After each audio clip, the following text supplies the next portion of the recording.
Today's video is a little bit different. A lot of you asked me to explain to you how I started my own label and how you can start your own as well. So no regular vlog showing you here in the studio what I'm doing and showing you how I make my music. It's all about how to start your own label. Take me away, take me away, take me away, take me away.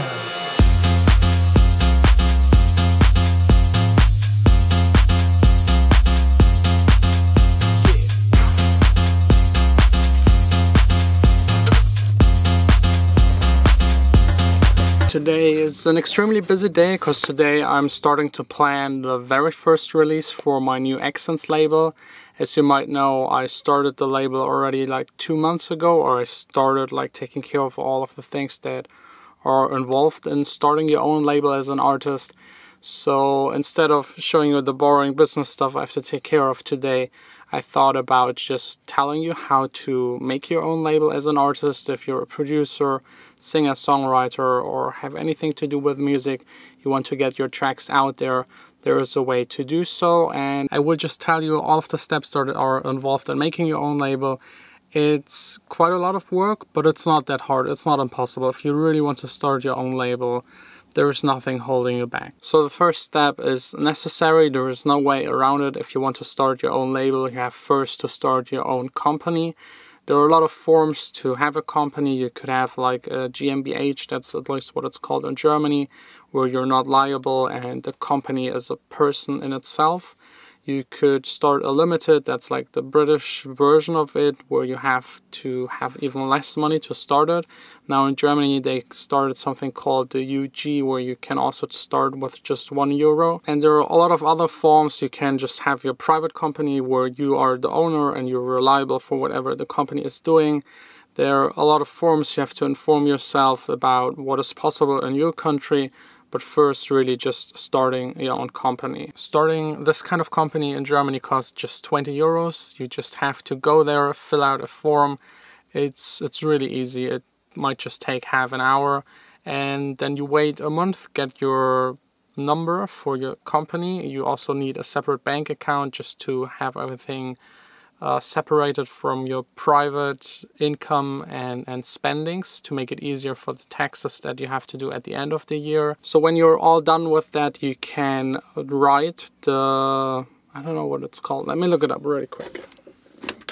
Okay, they're called differently in every country. In Australia, it's AREA. In Belgium, it's SIMIM. So just Google for National IRC agency for your country. You will have to apply with proof that you founded your own company. That's the main reason why you have to do the company thing first. Then you can apply for an ISRC code. In Germany, it costs €250. This step isn't really necessary. You could do it without the ISRC code, just by getting it from your distributor, but it's just once paid, and it's nice to have this code because it's yours and you can label all of your tracks with this code. Let me just really quick explain you what this code is for and why you need it. The ISRC code is the International Standard Recording Code. It's kind of labeling your track, so this code is embedded into the track. Whenever it gets played somewhere on the radio, or someone wants to re-release it, or it gets released on a compilation or something like that, this code is necessary. This is like the identification code for the track. The code always consists of 12 characters. The first two are the country code, for Germany DE. Then it's followed by 3 individual letters or numbers. That's what you actually pay for to get these 3.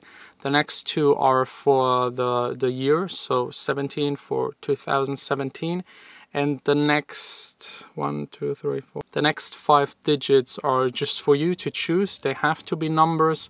It totally makes sense to start with 0001 for the first release of the year and then just go up the numbers. That's like the standard way to do it. You can choose any other number. It's just important that every track gets a single code. 2 different tracks can't have the same code. different versions of a track can't have the same code. So if it's a remix or an edit, a shorter version, a club version, they all need their individual code. After you got the code, or actually simultaneous to it, you can already start looking for a good distributor. There are a lot of them available. You have CD Baby, DistroKid, and a ton of other distributors, indie distributors. There's no way to get a major one without signing to a major label.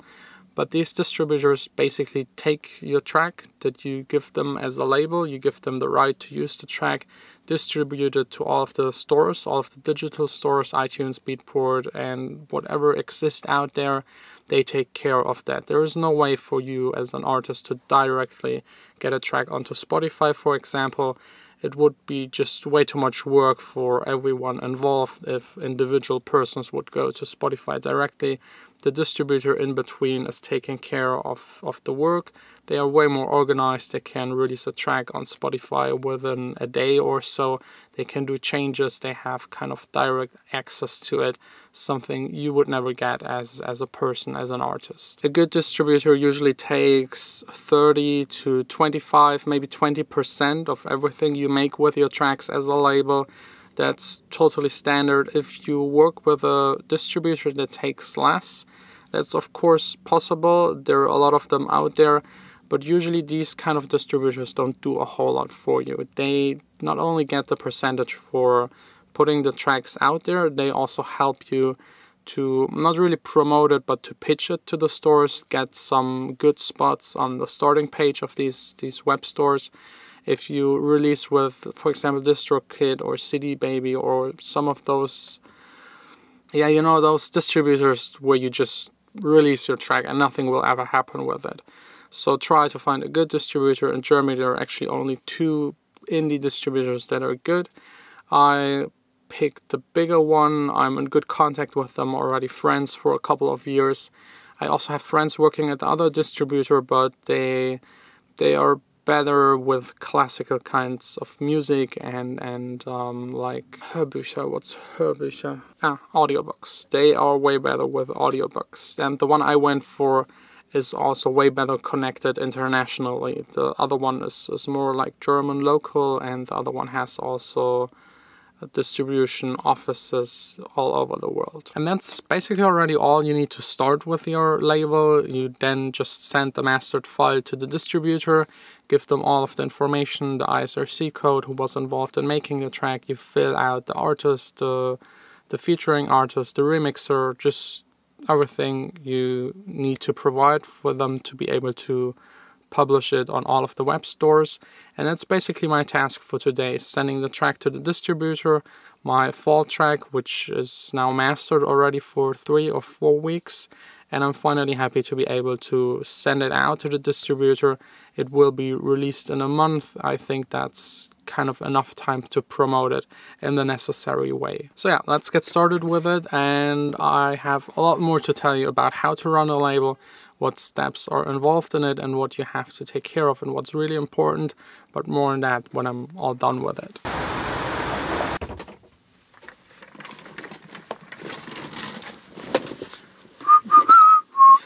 Okay, all done with all of the work. I sent it out to the distributor, had a phone call with them. They love the track. They will try and help me to place it in good spots, and all of these stores. Can't wait for the release. It's just, I think now 24 more days. And a lot of you always ask me if a label code is necessary. It isn't if you just do it digitally. You can still get a label code to, yeah, print on your... It's not necessary. You don't need it if you're just doing it digitally. And if you press it onto vinyl or CD, the people that do that, they can provide you with a code, but it definitely is recommended to have your own code, because sometimes they then collect the money and don't give it to you. This is happening a whole lot, so be careful if someone offers you to use their label code. You won't really need a website, especially nowadays. It's not really necessary. You can reach your audience through social media. I've linked my website directly to Facebook. You will need a corporate identity for your label, a logo, a cover design, really important. I can show you what I have for my label really quick. So this right here is the Accents logo, and this is already the cover for the first real release with Callum Venice. It's called Fall, And as I said, I just can't wait. And here at the top is the banner with 4 tracks that I re-released on my label. If you are a regular viewer, you know why. Basically the labels didn't really pay for my tracks and I pulled them away from them, re-released them on my own label. Now they're 100% mine. I can do whatever I want with them. I can use the music to play it here on YouTube. I'm still fighting for 2 tracks that are left, but it looks really good. I'm sure I will get the rights back, but it's involved with a lot of trouble, kind of, yeah. It's just annoying. I don't know why people are like this, but if they choose to be like this, I will fight it, as I already explained yesterday. So these are the necessary steps to start your own label. If you just want to release your own music, you're basically done. The other big topic is promotion. I will do that in another video. If you also want to release other people's tracks, there's a bit more involved in it, but let me explain it to you on the go. It's already late and I'm late for dinner again.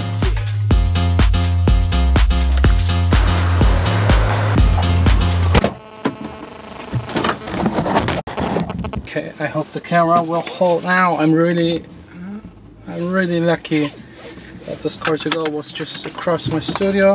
This will save me a little bit of time. I just love this car sharing rental system. Let's try and put the camera here. This might work.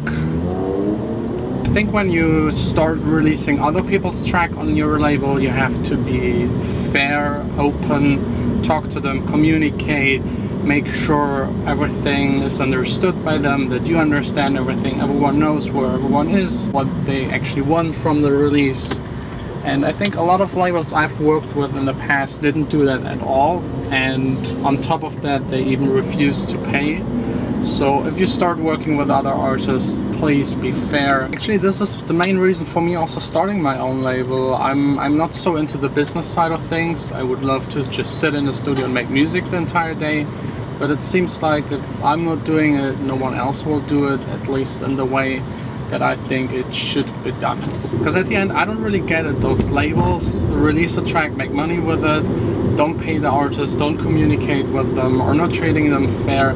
And at the end, a label relies on artists sending them good tracks. So this absolutely doesn't make any sense for me.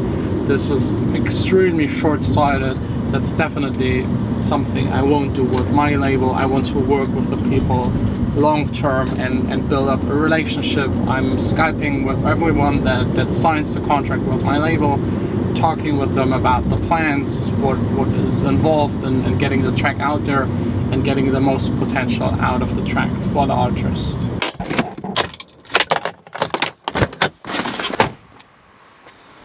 I just love these tiny cars. With any other cars, this parking spot wouldn't be possible, and I would drive around here, try to find one for at least half an hour this time around.